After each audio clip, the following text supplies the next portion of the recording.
3, 2, 1. E você está com muito sono. Muito sono. Olá pessoal, eu sou o Davi Bitterman, sou professor de hipnose clínica e fundador do IBHT, o Instituto Brasileiro de Hipnose e Terapias. E hoje eu queria falar com vocês sobre a origem da palavra hipnose, né? Mas assim, aí as pessoas vão perguntar, mas e a hipnose, né? Quando que começou a hipnose? Onde originou a hipnose?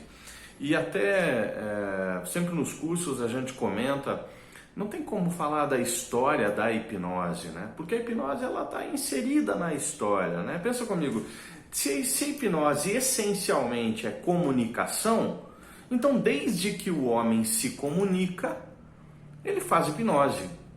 Já pensou sobre isso? Você faz hipnose e nem sabe que faz hipnose. Tudo tem hipnose, né? Pensa comigo, se você está se comunicando e está sugestionando alguma coisa, de certa forma tem hipnose aí, né? Ou vai ocorrer, né? Depende do processo. Todo mundo faz hipnose o tempo todo. Já pensou sobre isso? Que você faz hipnose com seu filho, com sua filha, com sua mãe, com seu pai?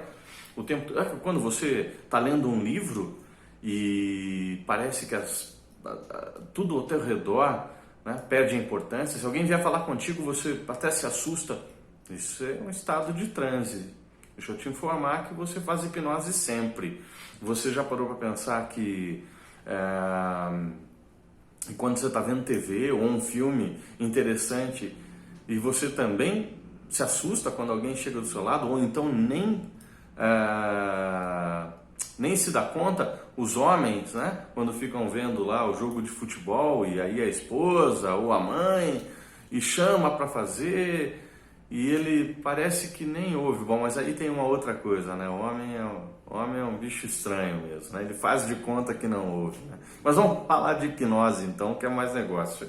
Então, hipnose, não tem como falar de hipnose, da história da hipnose, porque a hipnose está inserida na história, né? Em tudo que tem comunicação. Nas religiões tem hipnose, Davi?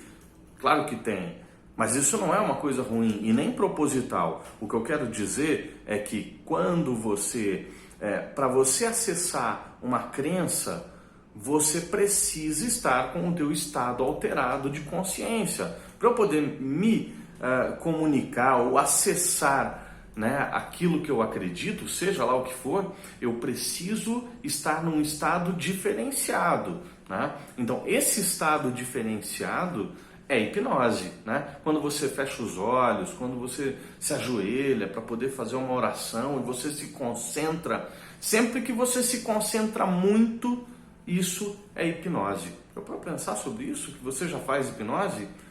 Nos cursos eu digo assim que todo mundo faz hipnose. É que nem correr, né? Quando uma criança começa a andar, logo ela começa a correr, né? Lógico que ela vai cair, né? Se quebra toda, mas está correndinha, 2 aninhos já está correndo, né? Então, tem pessoas que crescem, aprendem a correr para ter uma performance melhor, aprendem a correr para não se cansar, para poder correr mais rápido ou mais longe e se aperfeiçoam, né? Então, e se tornam atletas. Então, o que acontece quando você faz um curso de hipnose? Você aprende uma capacidade sua que já é natural, só que você aprende a fazer, ou aprende a provocar, né? Olha que interessante, né? Quer dizer que hipnose é algo mais comum para você do que você imagina. Então, mas e aí? E a palavra hipnose, da onde que vem? Então, teve um cara na história, muito importante na história da hipnose, que ele chama James Bride, ou tem gente que vai falar James Brady. Bom, eu falo James Bride. E James Bride, que era um médico cirurgião escocês, ele acabou tendo acesso a alguns conhecimentos de hipnose. Naquela época chamava-se só de mesmerismo, né? Onde tinha a manipulação do fluido magnético universal, enfim. Era uma outra coisa que a gente conversa no curso, ou uma outra oportunidade sobre isso. Mas ele se deu conta que esse estado similar ao sono, né, O que ele começava então a utilizar, quando ele balançava ou fazia a pessoa ter atenção na caixinha do bisturi dele, essa fadiga ocular, né? Fadiga ocular que provocava levava ao transe. Então, através de um estímulo sensorial, né? Acabava levando ao transe. Então, mas isso é papo para outra aula também, quando a gente vai falar, ou outra aula, ou outra, enfim, outro encontro desse aí pela internet, quando a gente acaba falando então sobre o sistema de induções. Mas eu estou falando sobre a origem da palavra hipnose. Então, como ele identifica um estado similar ao sono, ele acabou cunhando num dos livros dele o termo de neurohipnologia. Quer dizer que o termo hipnose mesmo, Braid nunca utilizou. Olha que estranho, dizem que ele é o pai, né, desse termo, dessa nomenclatura hipnose, mas ele nunca utilizou. Ele utilizou o termo neurohipnologia, que mais tarde foi abreviado para hipnotismo. Ele chega até, quando ele começa a estudar mais e ele percebe que esse estado similar não era sono, ele até se arrepende, né? E um dos nomes, deram muitos nomes para hipnose, que acabou não pegando, porque depois que você batiza o filho, né, é difícil trocar de nome, né? Então, ele acabou até, um dos nomes muito interessantes que ele utilizou foi monoideísmo, e eu acho esse nome, essa nomenclatura fantástica para hipnose, porque o que é hipnose? É se concentrar numa ideia apenas, monoideísmo. Então, quando você vai fazer uma sessão de hipnose, você vai se concentrar nas sugestões do hipnólogo, do hipnoterapeuta. Quando você vai fazer qualquer atividade, né, como ler um livro, você está concentrado no livro. Quando você está, enfim, hipnose é um estado altamente focado, altamente concentrado. Então, ele pegou e mais tarde, né, quando eles abreviaram, foi utilizado o prefixo hipnos, que vem do deus grego, né, do sono. Então, né, o deus grego do sono, que era hipnos, e o sufixo osis, que é estado. Eu até separei aqui, eu procurei e acabei encontrando um site que chama Origem das Palavras, que diz assim: sufixo que indica ação, condição ou estado. Então, né, hipnos, o estado, o deus grego do sono, então sono, e o sufixo osis, que fala sobre ação, condição, né, um estado de sono. Olha que legal. Eu já ouvi tanta coisa a respeito do nome que não bate nada, mas vamos falar a real.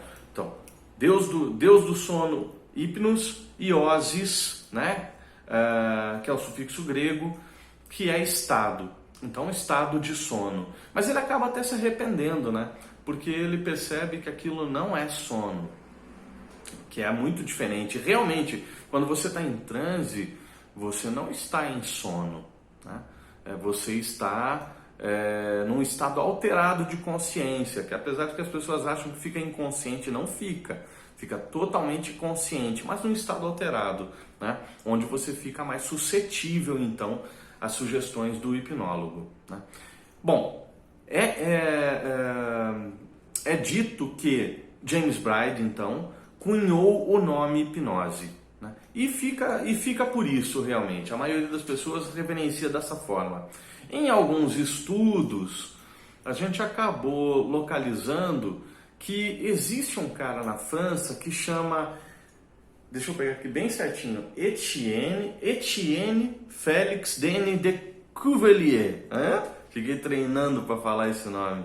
Cuvelier, um nome chique e bonito. Então, esse cara, ele acabou empregando o termo hipnos antes até do Braid, mas não é referenciado. Mas isso aí pode ser pauta até para uma outra oportunidade para a gente conversar um pouquinho sobre esse cara.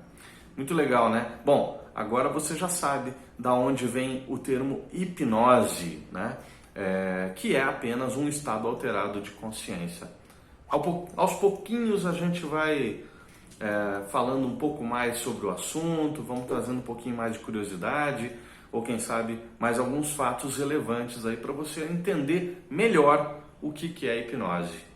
Ok? Nos vemos então na próxima oportunidade. Tchau!